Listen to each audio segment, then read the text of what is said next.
Hello my dear professionals, welcome back to the channel. Today we are discussing few very strange policies that you must keep in mind when you think about working in MNCs. And obviously I'm sharing all this with you not to scare you, but just so that you are more aware and you can take more informed decisions in your career. So on that note, let's get started. This video is powered by Keka. So at point number one, there's this very strange policy that I have always found strange, and I don't know why MNCs practice it. If given a choice, I would change this policy for all the companies who are following this. And the policy is that most of the MNCs who hire contractors on third-party payroll, they have these contract employees for years. Maybe you'll find people who are working like from 6-7 years on contract for the same company on a third-party payroll. Say for example, if you are working in Cisco on a payroll of a third-party company, say ABC, and you're working there for 5 years. Now for sure, you working as a contract employee for such a long time for any great MNCs, you must be dreaming about getting converted into a full-time employee so that you can enjoy all the benefits. But the strange part is that these companies do not convert their contract employees into full-time employees. Even if they have a position open, they'll hire from the market. They will not convert their contract employees, and this frustrates a lot of people, lot of contract employees. And the reason why companies don't do this is that they sign an agreement with your third party company, which is ABC company in this case. In this example, Cisco has signed an agreement with ABC company that they will not hire the contract employee as a full-time employee, and if they do, they have to give a lump sum fee, which sometimes is a lot, and company rather prefer hiring somebody from the outside market. And sometimes the agreement between the two companies can be even stranger, that they cannot hire the person at all at full-time employment. So as a contract employee, you might not be aware of this, and you keep blaming everything on your performance or maybe on the manager or the management, and you fail to understand that why company cannot hire you as a full-time employee, and you fail to understand that company is legally bound not to hire you as a full-time employee. So here I have used Cisco and that ABC company just purely for example. I am not saying that Cisco is following this policy, but lot of MNCs follow this policy, and you will find people who enter on third-party contract or any kind of contract, they keep working in the company as a contract employee only and fail to get converted. On point number 2 is a policy where the employee has to sign non-compete agreements, which means that you cannot leave the company and directly join a competitor company, because lot of employees wants to do that, because a competitive company will definitely offer you way more hike in your C2C than any other company in the market, because you are already aware of the product and services of the company you're working for. And if the companies are neck to neck competitors, for sure that company would try to hire you as their employee, because it will help them in their products and services. So most of the time companies ask employees to sign these non-compete agreements, as per which you are not allowed to work in any competitor company for until 2 years or maybe 3 years, depending on what the agreement says. And this can really limit the growth of an employee if the duration is long. Obviously, because if you specialize in a certain industry or certain domain, most of the companies which pays well or where you can move will be competitor. And if you are not allowed to jump there for the next 2-3 years, then it will for sure limit your growth. So be mindful of what kind of agreements you are signing when you're joining a company. Now moving on to our next policy, which is also quite strange. If you are getting a contract job, make sure what your offer letter says, because most of the companies try to misclassify, or I would say misidentify, the contract employees as independent contractors, and they do this purely so that they do not have to offer any kind of benefit to these people. I mean, if you're a contract employee, you are still classified as an employee legally. If it is not on direct payroll, but still you're classified as an employee, and the employer is bound to give you certain benefits.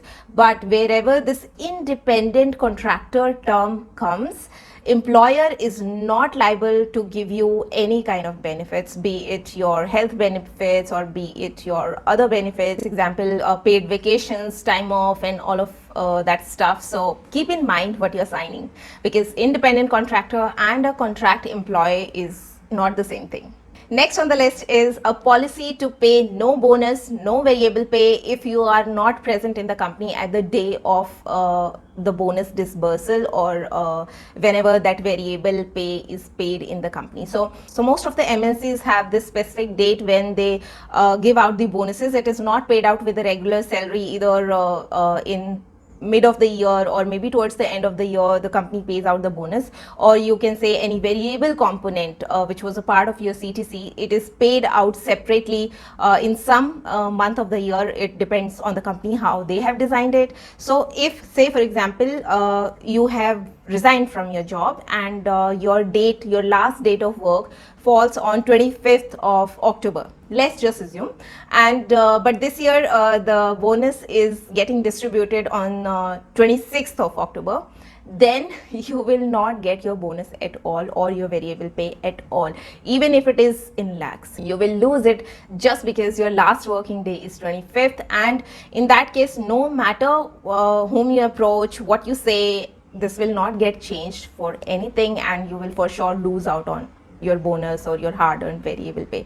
So make sure that you plan your exit properly. Either you negotiate your loss with your next employer that you're losing onto that amount, so they must take care of that, or you stay in the organization, take your part, and then leave. Next on our list is a policy of lock-in period. So whenever you join a MNC, you'll find that MNC have presence across India in various cities, and you might want to take a transfer to another city. So that will not happen until the time of that lock-in period, and most of the companies have this lock-in period of 18 months to 2 years. It's also applicable if you are trying to change your team, or you can say change your job within the company. For example, you were working into data analytics team and now you want to move to business analytics team. So that will not happen until you have completed your lock-in period. So that's the policy around it. So different companies have different timelines, so you have to make sure that you see those timelines and then apply accordingly. So next on the list is a very strange thing. Even people have reported this to government as well, but I don't know when the government is going to take action and frame a proper policy around it. So the thing is that the companies which include gratuity in your CTC and show it, first, they shouldn't show it. Gratuity is something which is over and above your CTC. If the employer is deducting the amount of gratuity every month from your salary and saying that you will get it once you leave the company, that only happens if you complete 5 or more years in the companies. But what if you leave in 4 years? Where does that amount of gratuity which was deducted from your salary each month for 4 years go? Where does it go? So obviously employer is saving on all that amount, and it's kind of going in a black hole, which is obviously the bank of the company only. It's kind of misleading because you were shown a certain CTC including your gratuity, but you never got it. It's like a flashy thing which was shown to you, but you never got it. So that's also very strange, and I genuinely feel that government should frame proper policies around this. Next on the list is lack of gender diversity in certain teams. Now, to say this out loud as a HR can sound really crazy, but no matter how companies are screaming about equal opportunity for all the genders and equal opportunity for all ethnicity, background, but you will be amazed to know that there are teams, people, managers who are responsible for hiring in their team. They specifically say in their requirement to the hiring team that they do not want certain gender people. For example, like they do not want to hire females for their team for various reasons. So this does happen, and I think this is one of many reasons why you see less female employees in certain teams in organizations. It's not that females are not willing to work in those kind of job roles or are not capable to work. It's just that people who are there on the positions of decision making, they are not letting them do. Next on the list is the policy of joining bonus. I am sure everybody who gets joining bonus gets excited about getting it. But make sure that you read through the joining bonus policy, because the policy might have a time foundation on it. Say, for example, if you leave within 1 year or 1.5 years of your joining, you have to pay back that full amount of joining bonus to the company while you're leaving. So make sure that you read through before getting excited and you plan your move accordingly. And next on the list is not a policy as such, but it's more of a practice. And you will find that for exact same job, two people are paid so differently in same company, and this can happen for a variety of reasons. Number one, what was the last round of the person who joined the company? If it was already higher, obviously that person will get more hike and join the company. Or it can also happen that somebody is hired from an off-campus placement and is offered a certain package, but when the same company hires from top tier colleges for the same role, they have to offer them as per the standards agreed between the college and the top brand. And you'll see that for the same job role, two people are paid very differently, and it's very common than you think. So whenever people ask me questions like, oh, what is the growth or salary of this job role, I cannot really explain them that it is not so easy to answer. You will find a person earning 10 lakh for that job role, and you'll also find a person earning 25 lakh for the same job role, because in India nothing is standardized for a job role. Here people are paid as per they negotiate salary that they were earning in their previous company. Lot of stuff is there, so it's not an easy answer to say that, oh, a software developer of 5 years of experience earned this much. It depends on the company you are working for as well, and also depends on the project, the kind of project you are doing. So it depends on a lot of things. Next on the list is also a fact that I wanted to bring forward, because not many people know this.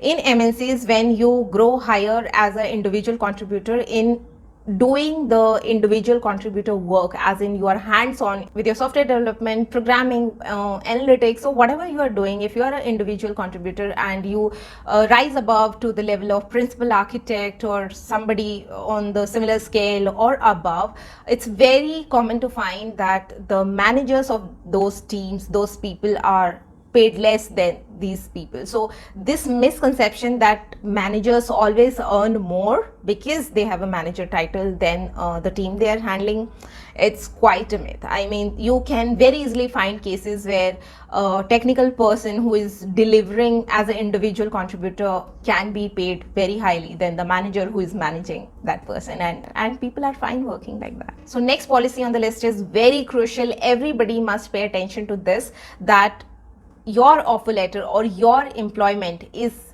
described or classified as at will employment or not. Now this at will employment was initially started in US. I mean, US companies still follow that, but a lot of Indian companies have started following this. And what this means is that company which has hired you with this classification that it is at will employment, it means that the employer can terminate you or remove you from your job without any warning, without any reason.